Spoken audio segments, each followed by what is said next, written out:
Celo Foundation cuts government relations team amid market turmoil. Exclusive. The Celo Foundation has laid off its entire government relations team, the bloc has learned.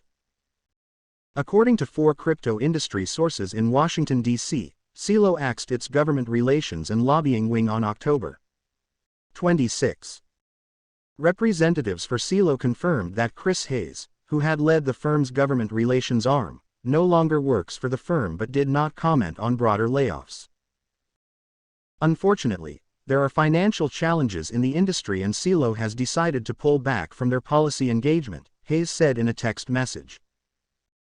The firm spent $106,000 on its lobbying program in the second quarter of this year, according to Senate disclosures.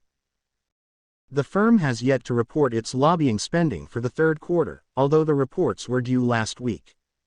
It did spend